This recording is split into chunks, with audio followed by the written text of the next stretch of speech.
4 teams remain, and only 2 get to represent their city at MLS Cup. We're getting down to the tail end of the 2021 MLS season, and the conference finals are this week. If you want to know ahead of time what's going to happen in these matchups, well, stay tuned for this. In the West, neutral favorites and underdogs Real Salt Lake will be headed north to Providence Park, where they'll come toe-to-toe with the Portland Timbers.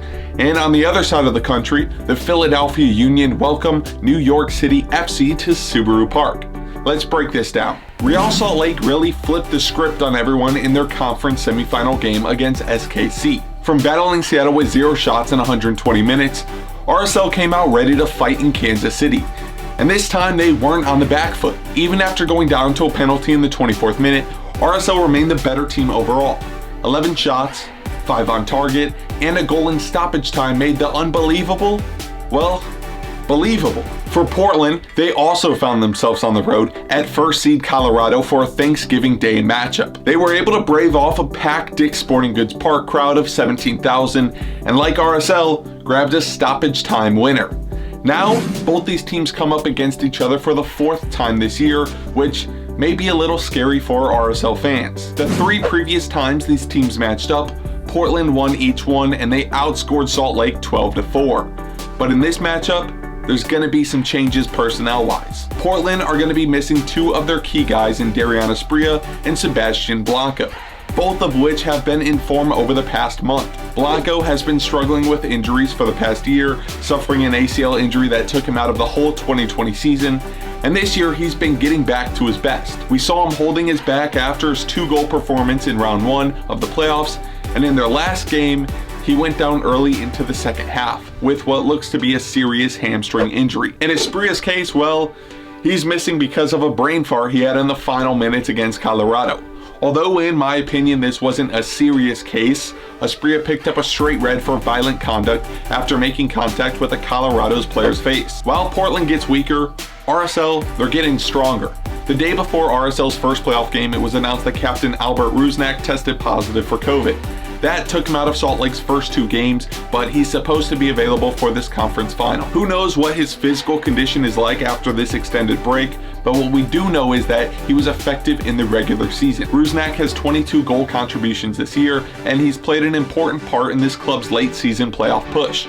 With all that being said though, what can we expect from this game? Well, after playing the defensive game in Seattle, RSL have shown that they're able to bring the game to a team if they get the chance to do so. SKC sat deep against Salt Lake and they capitalized on it. On top of that, in my opinion, RSL's best player so far, Justin Glad, has the defense locked down. Other than the lapse of concentration of Aaron Herrera on SKC's penalty, this team has gone 300 minutes without conceding a goal in open play. But for a team that's conceded 54 goals this year, 12 of which are to Portland, has their luck run out. On Portland's side, they found themselves in a great position. In Portland, in front of the Timbers Army, against the 7th seed team, with the chance to host MLS Cup with a win. There isn't much more motivation you can give them. There may be a goal scoring issue due to missing 2 of your top 3 goal scorers, but there's still a lot of talent left in this team. I mentioned in a previous video that RSL loves being counted out, and therefore not picking them to win is going to give them what they want. What's up, MLS fans? Here we go again. We're moving on again. You know, keep doubting us, it's making us stronger. Vamos RSL! They want the motivation of being left out. They want to be a surprise. And I'm going to do what I can to give them this motivation. Real Salt Lake, you definitely cannot win this game.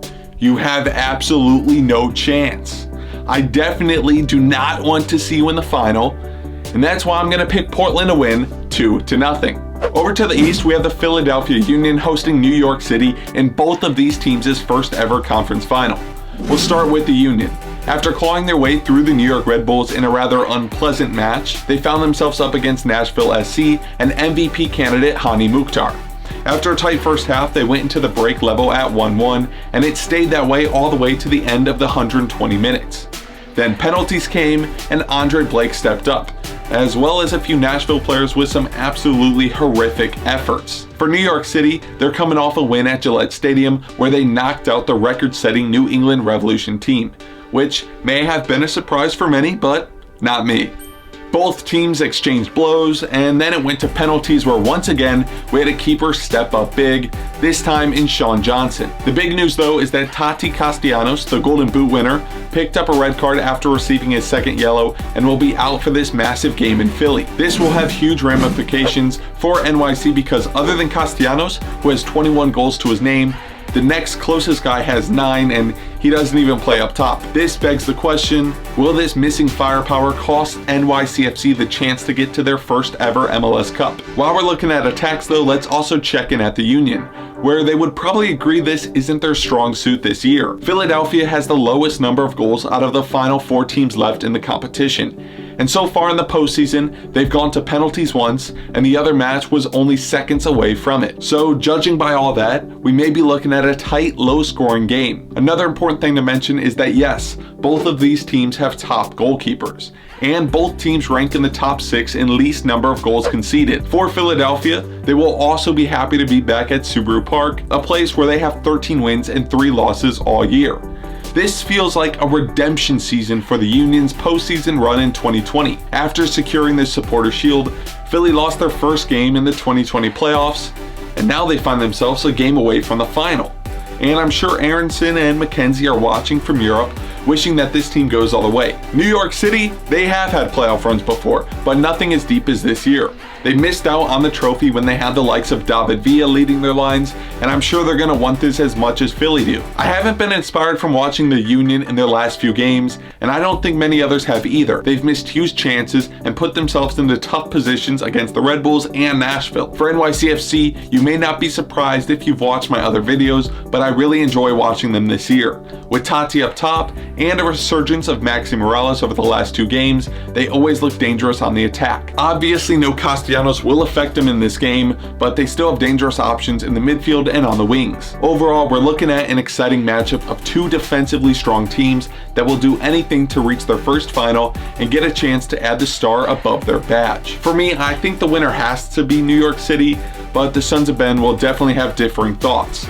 I believe that New York City will find a way through their striker fiasco and come up with a night to remember on the banks of Chester with a win of 1-0. We've seen some memorable games so far in this postseason, and I'm sure there's still some more left in the tank. Let me know your predictions in the comments and update me on who you think will take it all. Thanks for watching, and until next time, I'll see ya.